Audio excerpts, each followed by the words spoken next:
I guess the whole thing started as almost a singer-songwriter thing. I went under Dick Whiskey for a while, and I picked up Kevin, the bass player, Tom, the banjo player, and Volpe plays washboard, and Brian, the guitar player, and we formed Dick Whiskey and the Bottle Openers, which was a lot more folky than what we're doing right now.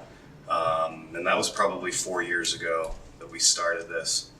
And then about 2 years ago, when we released our first album, Half Lucid and the Other Half, we changed the name to Smokey Bellows, picked up the drummer, got a lot louder, got a lot more aggressive. Great.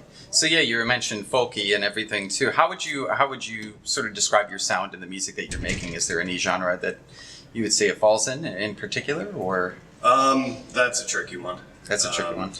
It's a very loud, aggressive combination of rock and roll, punk, folk, a little bit of blues, kind of twisted into this dark, aggressive sound. Great. Now, is there anybody in particular that you're trying to play your sound to, or anything, or your music to, any demographic, anything like that? Not really, no. It's just the sound that I've become most comfortable with, and the voice that I've become most comfortable with. That's great. Are there any songs that have a real story behind them that you've written that you'd want to talk about at all? The songs in particular, I usually end up accidentally writing concept albums. The first album we wrote was mostly about sleep and my kind of obsession with how uncomfortable being unconscious is. And this new one called Devil started out just sort of writing about the obsession with media and the obsession with news and cell phones and all those sorts of things that kind of suck us out of our real life reality. So the songs all fall within that theme. As far as individual song and story, it's kind of a cohesive line of an album. Nice. Now, are there any festivals or spaces that you guys love to play? Anything like that, local in Pittsburgh or anything? Our release shows at the Funhouse. That's probably my favorite room to play. We had our first release show there. We've done one or two other gigs in between all that there. We're playing Deutschtown at Max's on Saturday at 9. Looking forward to that. That's always a really good time. And that's all we have right now. That's all you have? That's great. Can you tell me a little bit more about your new album release and everything too? Date, time, all that kind of stuff? Yeah, it's going to be August 17th at the Funhouse with Bat Custer and Essential Machine. Well, the album is going to be available there for purchase. I'm extremely proud of it. Well, our release shows are a little bit different than our normal shows because anyone who I get involved with the album, I make play the release show. So we have extra musicians.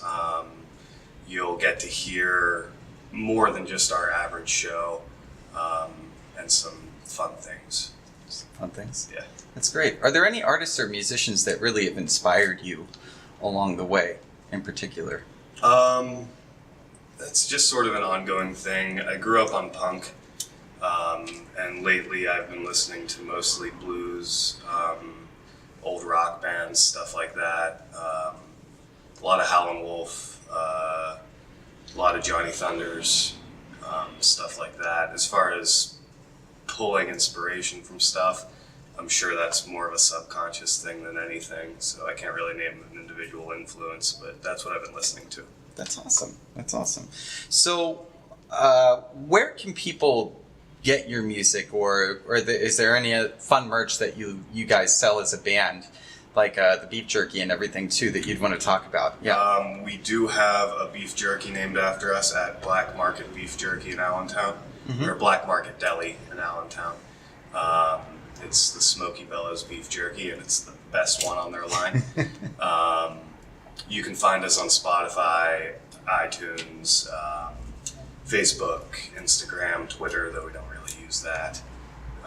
Under Smokey Bellows, there's two. It's not the one with the picture of a ship. They're British and they're no longer a band. Our first album is available for streaming and purchase. The second one will be available probably a week before the release show, which is again August 17th. August 17th, great. Now, what's your take on the Pittsburgh music scene, for better or worse? What's great about it? What do you think it could improve upon? I've got no complaints in that area. I feel like any day of the week you can catch a show. Generally, it's always something that I enjoy. I guess the only real complaint is there's so much going on. It's hard to maybe get all the patrons to one location to see a show because there's so many options in the city. That's great. That's great. And are there a few cool art or music spots in the city that you love that you just like to frequent and check out, or listen to music, or to check out artwork at all? That's a good question. I've been going to Spirit a lot, probably just because that's where all the shows that I enjoy have been. I run sound at Handbones every Friday and Saturday night, so I'm always seeing what's going on there, and that's always fantastic. Yeah. Are there any other bands local that you really like to go see and listen to? Anybody like that you really dig their sound and kind of what they're doing right now in Pittsburgh in the scene? I absolutely love Cousin Boneless and everything they've been doing. Their new album, Possession, is awesome. Bad Custer, Essential Machine. I suck those guys into my release show, so obviously I'm a fan of theirs. I just heard of Her Ladyship, who is absolutely fantastic. I would check them out. There's so much. Hi, I'm Nick Bigatel from Smokey Bellows, and Mr. Bones knows me.